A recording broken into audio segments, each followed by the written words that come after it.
Le père Geoffroy me demande un témoignage de la 7e œuvre de miséricorde. Ensevelir les morts. Ce témoignage, je le veux concret, qui part de mon vécu d'épouse et de femme engagée. J'ai perdu mon premier conjoint il y a un peu plus de 20 ans. La mort m'a frappée avec brutalité, me laissant seule avec 3 petits bouts de chou. J'ai souffert, mais je me suis relevée. Comment ? J'ai été particulièrement gâtée d'avoir un entourage porteur, bienveillant, qui m'a entourée et donné beaucoup d'amour. La présence de Dieu dans ma vie a été un réel réconfort. À travers le deuil de mon conjoint, j'ai mesuré que Dieu fait toujours jaillir la vie au cœur d'une situation désespérée. Combien de fois ai-je demandé à Dieu de faire grandir en moi l'espérance ?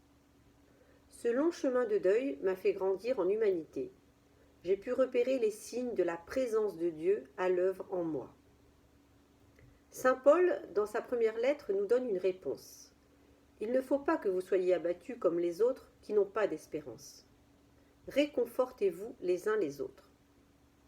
Alors, pour réconforter, j'ai intégré une association Jalmalve pour apporter ma petite contribution.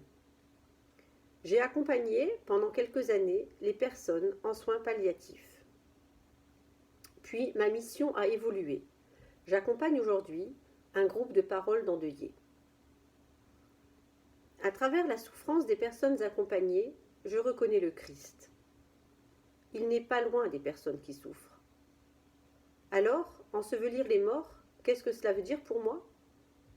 Cela veut dire les rendre encore plus vivants malgré l'absence. La vie est plus forte que la mort, et auprès de Dieu, nous demeurons vivants. Je pense aussi à l'association Arami, qui accompagne l'homme avec dignité face à la solitude de la mort. Ne faut-il pas prendre soin des plus pauvres de leur vivant ? Ces personnes isolées qui meurent dans la plus grande solitude chez eux ou dans la rue ? On croise les morts sans les voir. On médicalise le deuil pour passer à autre chose. Alors même qu'il nous faut parler du défunt, les rites du deuil sont indispensables et consolateurs.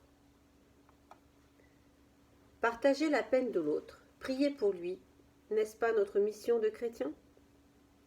La mort fait peur, et il me semble qu'elle reste un sujet tabou.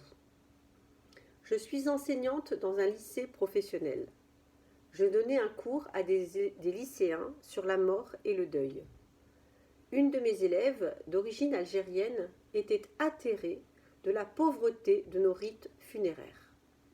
En France, on veut effacer la mort. Pourtant, ma petite expérience me conduit à dire que pour accepter la mort, il faut faire mémoire, parler de notre conjoint, continuer à le faire vivre. C'est consolateur et apaisant.